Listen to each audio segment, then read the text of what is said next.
Sangareddy BRS లో అసంతృప్తి గలం అనేది ఎక్కువ అవుతుంది. అయితే బీఆర్ఎస్ అభ్యర్థి చింతా ప్రభాకర్ కు పార్టీలో సహాయ నిరాకరణ అయితే ఎదురైందని చెప్పవచ్చు. అసెంబ్లీ నేతలను అయితే బుజ్జగించే పనులు అయితే హరీష్ రావు పడ్డారు. సో అయినా కానీ కొంతమంది నేతలు వినట్లేదని అయితే మనకు తెలుస్తోంది. సో దీని మీద పూర్తి అప్డేట్స్ మా ప్రతినిధి సునీల్ లైవ్ లో అందుబాటులో ఉన్నారు. సునీల్ చెప్పండి. సంగారెడ్డి బీఆర్ఎస్ అభ్యర్థి చింతా ప్రభాకర్ ఈయన బీఆర్ఎస్ సంగారెడ్డి జిల్లా అధ్యక్షుడిగా ఉన్నారు. అదేవిధంగా తెలంగాణ హ్యాండ్లూమ్ కార్పొరేషన్ చైర్మన్ గా కూడా ఉన్నారు. అయితే ఈయనకు సీఎం కేసీఆర్ టికెట్ కేటాయించారు. అయితే ఇతను 2014లో కాంగ్రెస్ పార్టీ అభ్యర్థి జగ్గారెడ్డిపై గెలుపొందారు. 2018 అసెంబ్లీ ఎన్నికల్లో అదే కాంగ్రెస్ పార్టీ అభ్యర్థి జగ్గారెడ్డి చేతిలో ఓటమి పాలయ్యారు. అయితే తిరిగి ఆయనకు టికెట్ రాదు అని పెద్ద ఎత్తున ప్రచారం జరిగింది. ఈ నేపథ్యంలో చాలా మంది ఆశావాహులు కూడా బీఆర్ఎస్ పార్టీలో టికెట్ కోసం దరఖాస్తు చేసుకున్నారు. వారు ఇప్పటికే సభలు, సమావేశాలు, ర్యాలీలు అన్ని కూడా చేశారు. అయితే అనూహ్యంగా సీఎం కేసీఆర్ మళ్ళీ ఎమ్మెల్యే ఉన్నటువంటి చింతా ప్రభాకర్ కి టికెట్ ఇచ్చడంతో అసమ్మతి నేతలు మాత్రం సహాయ నిరాకరణ చేస్తున్నారని చెప్పవచ్చు. అయితే ఇప్పటికే 2 సార్లు మంత్రి హరీష్ రావు అసమ్మతి నేతలను బుజ్జగించారు. హైదరాబాద్ కు పిలిపించుకొని సమావేశమయ్యారు.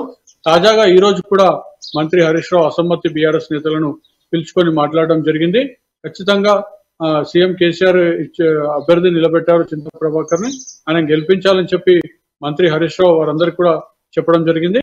అయితే గతంలో జరిగిన 2 సమావేశాల్లో కూడా వారందరూ కూడా సరే అని చెప్పి రావడం జరిగింది. కానీ పార్టీలోనే ఉంటూ అసమ్మతి నేతలంతా కూడా సహాయ నిరాకరణ చేస్తున్నారు. అయితే ఇప్పటికే ఎన్నికల నోటిఫికేషన్ విడుదలైన నేపథ్యంలో చింతా ప్రభాకర్ గ్రామాల పర్యటన చేపడుతూ ఉన్నారు. పర్యటన కూడా చేపడుతూ ఉన్నారు. కానీ ఆయనతో పాటు పెద్ద సంఖ్యలో నాయకులు తిరగడం లేదని మనకు స్పష్టంగా తెలుస్తుంది. కేవలం ఒకరిద్దరు నేతలే ఆయన వెంబట ఉంటున్నటువంటి పరిస్థితి ఉంది. అయితే అసమ్మతి నేతలు మాత్రం పార్టీలోనే ఉంటూ పుణ్యక్షేత్రాలను తిరగడం, ఒక నాయకులు కీలకంగా ఉన్నటువంటి ఒక నాయకుడు అయితే ఆయన పక్కన ఉన్నటువంటి మండలంలో ఉంటూ, ఆయన సంగారెడ్డి మండలానికి చెందిన నాయకుడు, సంగారెడ్డి సమీపంలో ఆయన నివాసం ఉన్నప్పటికీ కూడా ఆయన ఇంట్లో ఉండకుండా పక్కన ఉన్నటువంటి కొండాపూర్ మండలంలో ఉన్నటువంటి ఓ దేవాలయం మాలధారణ చేసి అక్కడే ఉంటున్నారు. ఆయన కీలకమైనటువంటి నాయకుడు, ఆయన ద్వారా చాలా ఓట్లు కూడా వచ్చే అవకాశం ఉంటుంది బీఆర్ఎస్ పార్టీకి. అయినప్పటికీ కూడా ఈ విధంగా సహాయ నిరాకరణ చేస్తున్నారు. కొందరు నాయకులు ట్రిప్ల పేరుతో, టూర్ల పేరుతో, కొందరు పుణ్యక్షేత్రాల పేరుతో ఇలా చింతా ప్రభాకర్ కు దూరంగా ఉంటూ వస్తున్నారు. ఈ నేపథ్యంలో చింతా ప్రభాకర్ గెలుపుకు సంబంధించి రాజకీయ విశ్లేషకులు భిన్నాభిప్రాయాలు వ్యక్తం చేస్తున్నటువంటి పరిస్థితి ఉంది. ఎందుకంటే సంగారెడ్డిలో ప్రస్తుతం ఇక్కడ కాంగ్రెస్ పార్టీ అభ్యర్థి ఫైర్ బ్రాండ్ నేత జగ్గారెడ్డి ఎమ్మెల్యేగా ఉన్నారు. ఈ నేపథ్యంలో ఇంకా గట్టిగా పనిచేయాల్సినటువంటి క్యాడర్ లేదా ముఖ్య నాయకులు కొందరు పనిచేయడం లేదని చెప్పి కూడా మనకు సమాచారం అందుతోంది. అయితే మంత్రి ఇప్పటికే 3 సార్లు మంత్రి హరీష్ రావు 3 సార్లు చెప్పినప్పటికీ కూడా ఎలాంటి స్పందన లేదని చెప్పవచ్చు.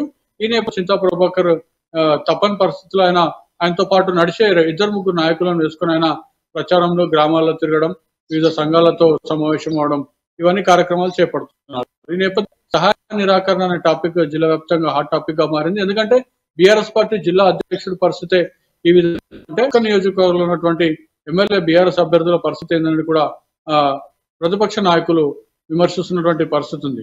అయితే చింతా ప్రభాకర్ వారందరూ అసమ్మతి నేతలతో మాట్లాడారు. వారందరితో కూడా మళ్ళీ సమావేశం అయినప్పటికీ కూడా వాళ్ళలో స్పందన కరువైందని కూడా చెప్పవచ్చు. ఖచ్చితంగా చింతా ప్రభాకర్ కి అయితే కొంత దూరంగా ఉంటున్నారు.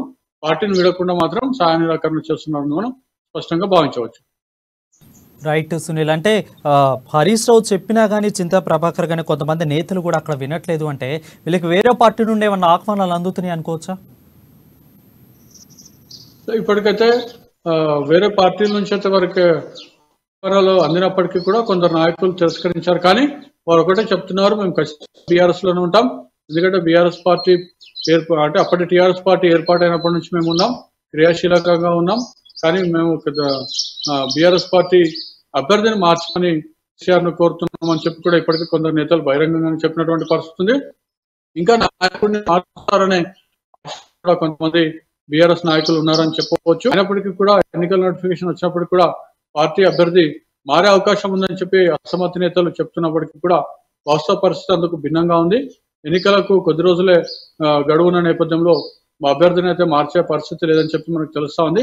అయితే అభ్యర్థిని మార్చకపోతే మాత్రం తప్పనిసరిగా మేము సహాయ నిరాకరణ చేస్తామని చెప్పి కూడా వారు ఆఫ్ ద రికార్డ్ గా చెప్తున్నటువంటి పరిస్థితి ఉంది. ఈ నేపథ్యంలో ఇవన్నిటిని మనం వేరే చింతా ప్రభాకర్ గెలుపుపై తీవ్ర ప్రభావం చూపే అవకాశాలు ఉన్నాయని చెప్పి కూడా మనం భావించవచ్చు. రైట్ సునీల్, అంటే అసమర్థిత నేతలందరినీ కూడా ఇటు పక్క కాంగ్రెస్ కానీ వీళ్ళు లాక్కునే ప్రయత్నం చేస్తున్నారు. సో కొంతమంది అయితే స్వచ్ఛందంగా వాళ్ళే వెళ్ళే ప్రయత్నం చేస్తున్నారు. సో ఓవరాల్గా చూసుకున్నట్లయితే రేవంత్ రెడ్డి చెప్పిన ఆపరేషన్ ఆకర్ష్ అనేది ఒక రకంగా సక్సెస్ అయింది అనుకోవచ్చా ఈ విధంగా?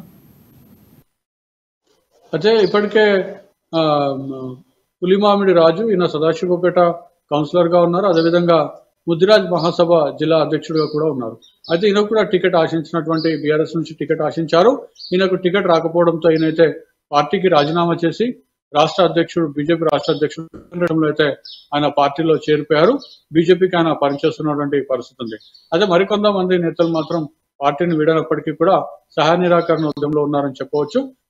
అయితే కూడా ఇతర పార్టీలు మీరు అన్నట్టుగా కాంగ్రెస్ పార్టీ ఏదైనా వాళ్ళతో చర్చలు జరిపి రాబోయే రోజుల్లో వారిని పార్టీలోకి తీసుకుంటారా లేదా అనేది మాత్రం మనం వేచి చూడాల్సిన అంశం ఉంది. అయితే ఇప్పటికే కొందరు పార్టీ నాయకులు అయితే తమ వైపు రావాల్సిందిగా కూడా వారికి ఆహ్వానం అందించినప్పటికీ వారు మాత్రం ఇప్పుడే ఎలాంటి స్పందన అక్కడ వెలువచ్చని పరిస్థితి మనకు స్పష్టంగా కనిపిస్తుంది.